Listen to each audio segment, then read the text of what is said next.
un des moments les plus cathartiques dans mon processus, même, j'ai envie de dire, comme un choc que j'ai vécu à un moment donné dans mon processus, où est-ce qu'en apprenant à reconnecter à moi, en apprenant à vraiment sentir qu'est-ce qui se passe à l'intérieur de moi, en osant révéler, me laisser révéler à la réalité de ce qu'il y a à l'intérieur de moi, dans les couches plus profondes de qui je suis, il y a eu un moment où j'ai vu à quel point, toujours dans ma vie, je mentais, que le mensonge faisait partie systématiquement de ma vie. C'est-à-dire, peu importe ce que j'allais présenter, ce que j'allais dire, comment j'allais organiser les choses, toujours, il fallait que ce soit bâti sur des mensonges. Jamais j'arrivais à dire la vérité. La vérité était toujours falsifiée.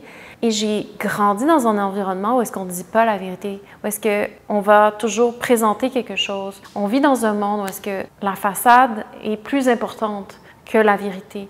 Sauf que dans le monde de la nature, le monde où opère la réalité et la sagesse de notre corps, la vérité, c'est la circulation. Quand il y a quelque chose de vrai, ça veut dire qu'il y a un potentiel de circulation, il y a un potentiel de mouvement à l'interne. On se rapproche de qui on est, de la vérité de notre expérience humaine, la vérité de ce qu'on ressent, la vérité de ce qu'on vit, la réalité.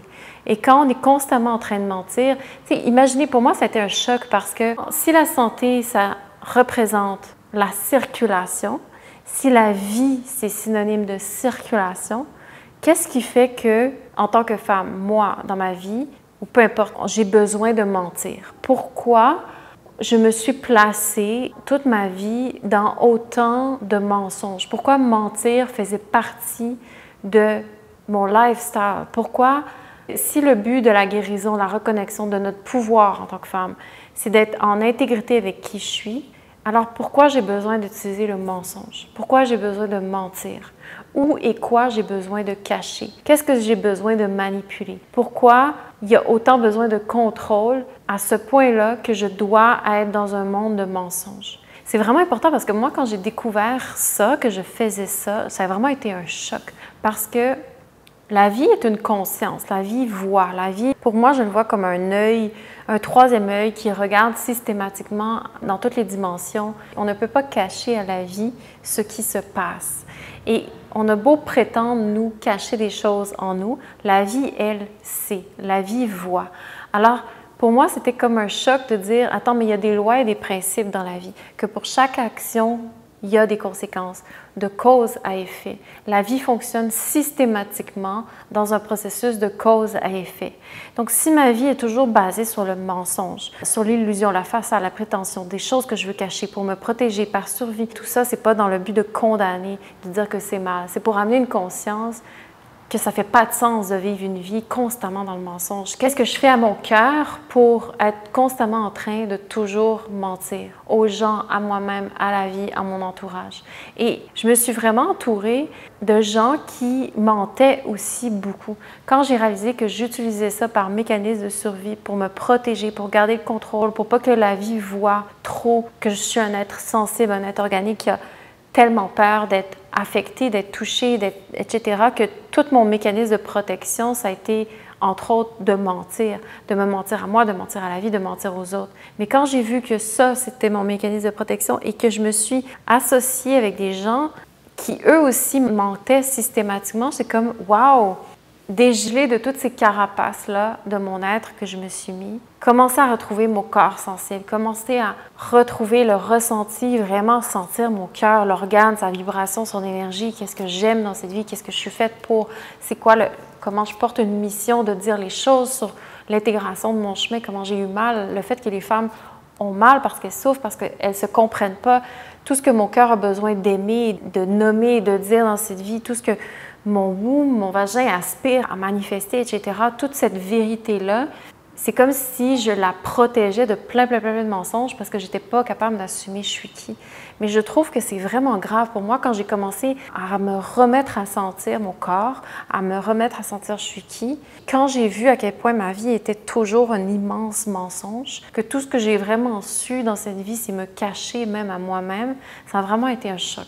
Ça a vraiment été un choc de voir que même auprès des personnes qui m'ont le plus aidé à cheminer à qui je suis dans cette vie, je continuais à prétendre, je continuais à mentir Et à un moment donné, quand il y a un safe space comme ça qui est créé autour de soi, que la vie donne ses blessings pour avancer de plus en plus vers soi, qu'il y a des moments où est-ce qu'on se pardonne, des moments où est-ce qu'on arrive à réclamer, à voir, à prendre des réalisations, des prises de conscience sur pourquoi on a fait ça, se pardonner, relâcher, expirer, etc. Et que le mensonge fait toujours partie du dialogue entre les gens avec qui on reçoit des miroirs, on apprend à naviguer, à cheminer dans notre vie.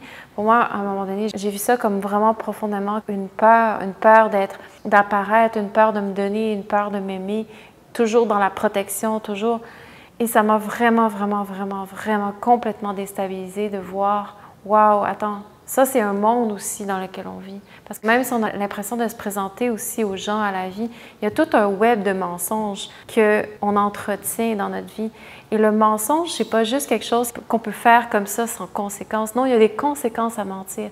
Il y a des conséquences à volontairement vouloir trafiquer, falsifier ce qui est.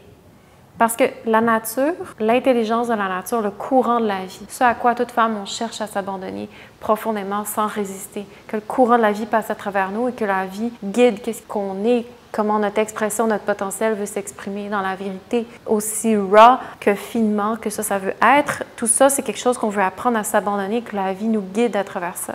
Or, on est toujours dans le contrôle, on est toujours dans la retenue, on est toujours dans la résistance. Mais de voir qu'on a autant perdu confiance dans l'intelligence et la sagesse du courant de la vie pour se permettre d'imposer des mensonges par-dessus, pensant contrôler ce courant-là, pensant se contrôler la nature des choses, la réalité des choses, contrôler ce qui est parce qu'il y a trop de honte, parce qu'il y a trop d'orgueil, parce qu'il y a trop d'ego, parce qu'il y a trop de peur, de culpabilité, de dégoût de soi, peur de voir qu'est-ce qui va se trouver en dessous si on arrête de mentir, etc., etc. Tout ça, c'est tellement laid, le mensonge. C'est la chose la plus laide parce qu'on est vraiment en train de déshonorer l'intelligence de la vie. L'intelligence de la vie, elle est toujours en train de présenter ce qui est vrai, tel que c'est. Et dans cette vérité-là, c'est là qu'on peut apprendre à se connaître, c'est là qu'on peut comprendre le sens des choses, c'est là qu'on peut voir une beauté. Il y a toujours une beauté dans ce qu'on croit être laid. Et ce qu'on croit être laid, souvent, c'est plutôt un état d'esprit qui inflige une laideur à quelque chose quand on n'a pas compris son intelligence. Et donc, la vraie beauté, c'est la cohérence dans la vérité. Et quand quelque chose est vrai, c'est là que ça circule, c'est là qu'il y a du mouvement. Et mentir, c'est vraiment l'apogée de vouloir contrôler la réalité, le courant de vie. C'est être anti-vie. Le mensonge, c'est littéralement vouloir se tuer à notre essence, vouloir tuer tout le processus intelligent qui nous amène à ressentir les blocages qui vont nous amener de plus en plus à l'intégration vers qui on est, au relâchement pour créer de l'espace pour aller vers qui on est. Mais pour moi, le mensonge, c'est important de le dire parce qu'on vit dans un monde où le mensonge, c'est pas grave de mentir. On peut mentir constamment, c'est pas grave. On peut dire, oh, j'ai dit un petit mensonge ici, j'ai prétendu autre chose, j'ai dit les choses d'une autre façon. Non, le mensonge, pour moi, c'est vraiment un crime. C'est être coupable de quelque chose, c'est être coupable de défaire ce qui est, comme s'il n'y a pas une intelligence qui guide tout ça. C'est vraiment pour moi quelque chose de grave parce qu'il y a des conséquences à mentir. Premièrement, sur notre système, parce qu'on est pris avec ce mensonge-là, on doit l'entretenir, on doit le nourrir, on doit toujours le cultiver. Et un mensonge, ça nous coûte dans notre système. Ça nous coûte parce qu'on doit le tenir énergétiquement, on doit tenir le faux énergétiquement. Tout notre système énergétique doit être mobilisé pour tenir le faux, tandis que la vérité, c'est la circulation et là, on est nourri parce qu'on n'a rien à faire. La circulation nous guide. Dans le système nerveux, quand ça circule, c'est facile. On est dans le flow, on est dans le courant. Versus les mensonges, les blocages, tout ça, ça nous demande de monopoliser l'énergie pour garder en vie cette façade, cette résistance-là. Ça taxe énormément le système au plus profond de notre réservoir énergétique, ça nous épuise dans notre cœur et ça nous fait vraiment très mal. Ça cultive l'anxiété, ça brouille l'état d'esprit, on ne peut pas voir clair, on ne peut pas parler straight à nous-mêmes dans un dialogue intime, on ne peut même pas s'asseoir pour méditer parce qu'on baigne dans notre mensonge, on ne peut pas entretenir une relation avec les gens, avec la vie parce qu'on nourrit le mensonge. C'est vraiment important que je nomme parce que pour moi, ça a été, je le répète, vraiment un choc quand j'ai vu ce que je me faisais à chaque fois que je mentais et que ma vie avait vraiment été bâtie ici dans le mensonge. Et après, ce n'est pas une condamnation dans le sens où est-ce qu'on vit dans un monde qui nous amène systématiquement à toujours développer des mécanismes de survie, à développer des mécanismes pour savoir comment se faufiler, comment protéger, comment arriver à ses fins.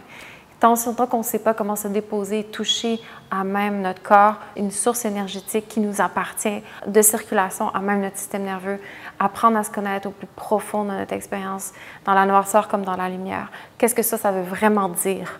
Vraiment de comprendre nos ondes d'onde, comprendre les fondements de notre sexualité, comprendre comment notre personnalité vient se greffer à ça, comment on arrive à mettre tout ça ensemble, etc. C'est pas quelque chose de facile. Donc, pendant longtemps, vu qu'on ne nous donne jamais d'enseignement sur comment se retrouver au milieu de tout ça, entre le monde des profondeurs et le monde de surface, évidemment que le corps, par intelligence, va trouver des mécanismes de survie, dont le mensonge.